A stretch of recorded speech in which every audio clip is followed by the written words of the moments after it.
regarding the enemy within. Because the enemy without a doubt, there is no doubt that from the early times, from the coming of the Anbiya alayhim salam onto this world, from the coming of Sayyidina Rasulullah sallallahu alayhi wasallam and his propagation of the message of Islam, there have been enemies and there will be enemies of Islam from without. This is something we have accepted. The clash between truth and falsehood is ever ongoing. But the enemy we have within, the enemy that is within Islam is sometimes difficult to identify.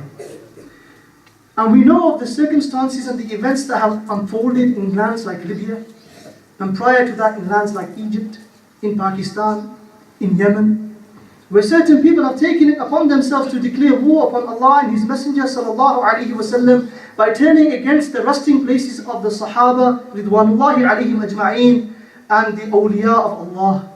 And most recently, the events that have unfolded inside Libya, with the destruction of the masajid that are linked to the ashab of Rasulullah sallallahu alaihi wasallam, the resting places of the awliya, the likes of Sidi Ahmad Zadduq, rahimahullah tabaraka wa ta'ala, the exhuming of the remains of the awliya alayhim salam, of the awliya ridwanullahi alayhim ajma'een, rahmatullah alayhim, that the exhuming of their bodies, the destruction of their graves, the destruction of the monuments, and in the lands like Timbuktu, where we have seen the destruction of works of Islamic knowledge, works of fiqh, works of jurisprudence, works of hadith, works of tasawwuf, burnt by people who are waging war against Allah and His Messenger sallallahu alaihi wasallam.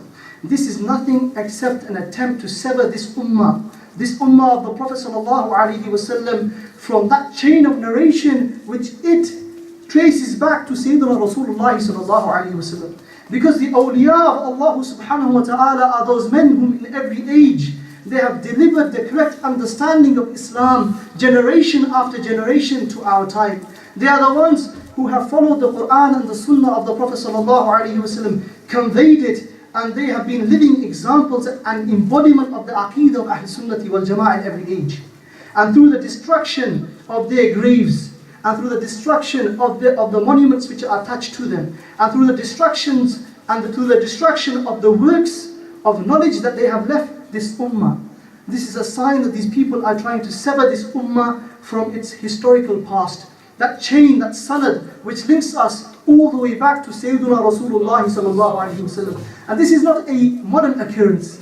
It is important as Muslims that we understand the historical context of this. That in the last 200 years there has been a systematic attempt to sever this ummah from its chain of narration by these acts. If we take ourselves to the year 1994, 2nd September, in a land other than Libya, the land of Yemen, in the port city of Aden, we find a scenario in which the northern army of North Yemen and the southern army of southern Yemen are engaged in an internal conflict.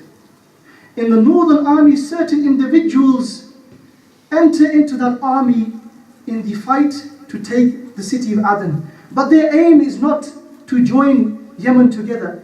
Their aim is the resting place of Al-Habib Abu Bakr al-Idrus, rahimahullah tabaraka wa ta'ala, one of the awliya of Yemen, one who migrated from the land of Tarim to Aden and spread the knowledge of the Prophet sallallahu alaihi wasallam. On 2nd September 1994, 2,000 men gathered to work towards the systematic destruction of the grave of Sayyidina Abu Bakr al-Idrus, rahimahullah tabaraka wa ta'ala.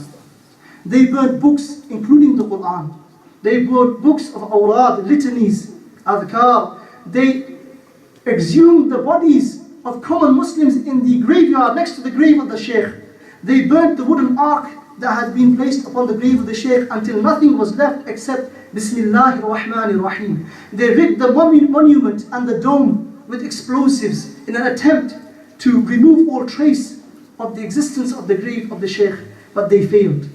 2,000 men is reported armed with rocket-propelled grenades, armed with shovels and pickaxes, in an act of war against Allah and His Messenger sallallahu alaihi wasallam, in an attempt to sever this ummah from its past, because individuals like Al-Habib Abu Bakr al-Idrus, rahmatullah alayhi, known as Al-Adani because of his prominence in the land of Aden inside Yemen, they were people who were living examples of the Aqeedah of Ahl Sunnati wal Jama'ah.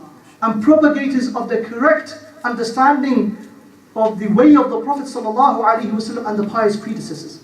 This is an example from 1994.